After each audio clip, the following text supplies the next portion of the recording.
हिरण्यगर्भ कहाणी ब्रह्मांड नायकाची श्री स्वामी समर्थांची. लेखक सखाराम आठवले. अंतरंग 3 अभूतपूर्व महासभा. हिमालयातल्या एका दुर्गम आणि गुप्त जागी 7 जण चर्चेला बसले होते. संध्याकाळची वेळ होती. कश्यप, अत्री, वशिष्ठ, विश्वामित्र, गौतम, जमदग्नी आणि भारद्वाज या 7 ऋषी महोदयांवर पृथ्वीवर सध्या चालू असलेल्या मन्वंतराच्या प्रशासनाची जबाबदारी होती. आजची सभा विशेष होती. वैशाख पौर्णिमेनिमित्त आयोजित या सिद्धांच्या महासभेत उपस्थित राहण्यासाठी साक्षात या सर्वांचे मालक येणार होते. दरवर्षी होणाऱ्या या अभूतपूर्व आणि अद्भुत अशा महासभेस त्यांच्या मालकांचं प्रत्यक्ष सानिध्य आणि मार्गदर्शन लाभणार होतं. आत्तापर्यंत सिद्धांवर सोपवलेल्या कामाचा आढावा आणि भावी काळातील सिद्धांवरील जबाबदारीचं वाटप अशा दुहेरी उद्देशानं या महासभेचं आयोजन केलं होतं. आज होणारा हा वैशाख पौर्णिमेचा कार्यक्रम खासच होता. कारण पुढच्या 1000 वर्षाची सृष्टीच्या नियमन आणि प्रचलनाची रूपरेखा त्यांच्या मालकांकडून समजणार होती. ते मालक दुसरे तिसरे कोणी नसून हिमालयातील दुर्गम शिखरावर प्रकट झालेले योगीराजच होते. सप्तऋषी अतिशय उल्हासित होते. त्यांना काय करू आणि काय नको असं झालं होतं.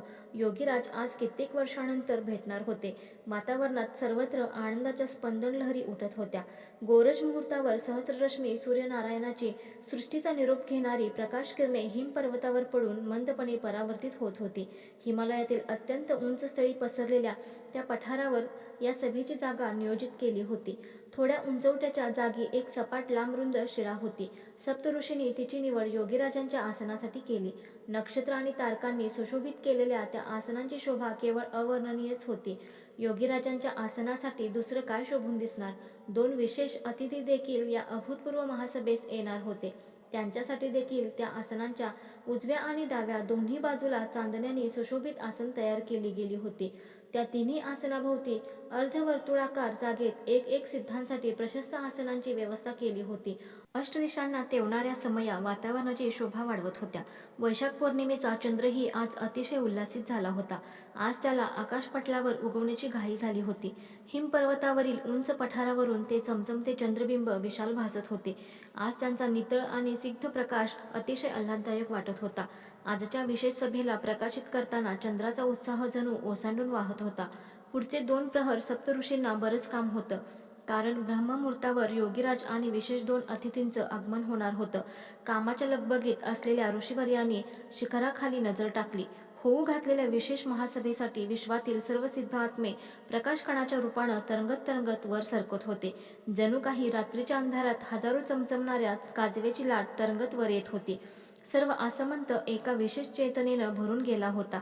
इसवी सन 1149ची ती वैशाख पौर्णिमेची विशेष महासभा सुरू झाली. सर्व सिद्धात्मे प्रकाशकणाच्या रूपानं प्रवास करून नियोजित जागेपर्यंत पोहोचले. प्रकट होऊन त्यांच्यासाठी नियोजित जागांवर स्थानापन्न झाले. आता पहिल्या विशेष अतिथींचं आगमन होणार होतं. त्यांचं नाव होतं शिवगोरक्ष बाबा, जे सर्व विश्वात क्रियायोगाचे प्रणेते म्हणून ओळखले जातात. ते महाअवतार बाबाजी जमलेले सर्व सिद्ध परमात्म्याचा स्तुतिपाठ म्हणत होते. महाअवतार बाबाजींचं आगमन झालं. सप्तऋषींनी आणि सर्व सिद्धात्म्यांनी हात उंचावून त्यांचं स्वागत केलं आणि त्यांना आसन ग्रहण करण्याची आदरपूर्वक विनंती केली. आता दुसऱ्या विशेष अतिथींच्या आगमनाकडे सर्वांचं लक्ष लागून राहिलं होतं. विजा चमकू लागल्या. दुसरे विशेष अतिथी होते श्री गुरु दत्त महाराज. ते त्यांच्या योगी स्वरूपात प्रकट झाले. सर्व सिद्धात्म्यांनी हात उंचावून त्यांचं स्वागत केलं. सप्तऋषींनी त्यांचं स्वागत करून त्यांना सन्मानपूर्वक आसनस्थ केलं. आता सगळ्यांची नजर मुख्य आसनाकडे लागली होती. सर्वांना वेध लागले होते ते परब्रह्माच्या आगमनाचे. ब्रह्ममुहूर्तावर तो क्षण आला. योगीराज तिथे प्रकटले. त्यांच्या स्वागतासाठी श्री दत्त महाराज आणि श्री महाअवतार बाबाजी उभे होते. त्यांच्या पाठीमागे सप्तऋषी हात जोडून उभे होते. लाखो सिद्धांचा जमलेला समुदाय योगीराजांचा जय जयकार करत होता. एक अभूतपूर्व दृश्य जे हजारो वर्षात एकदाच घडतं ते घडत होतं. सारी सृष्टी स्तब्ध झाली होती.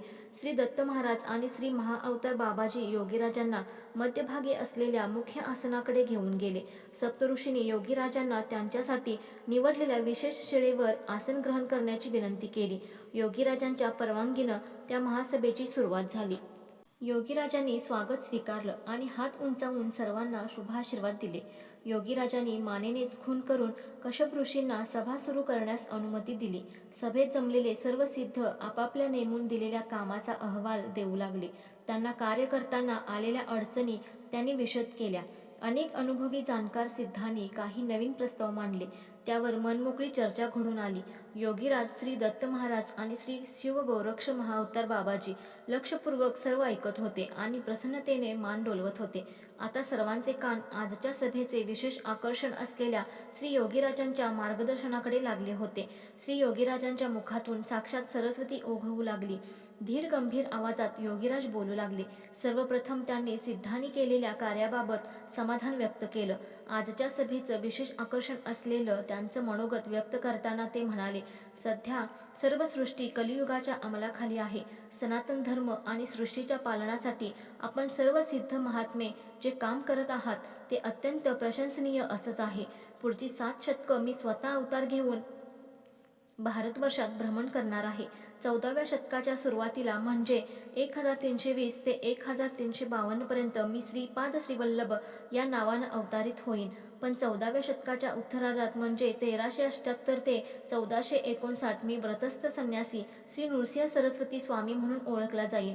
सद्भक्तांचा उद्धार करून नंतर 350 वर्ष कर्दळीवनात तपासाठी बसेन.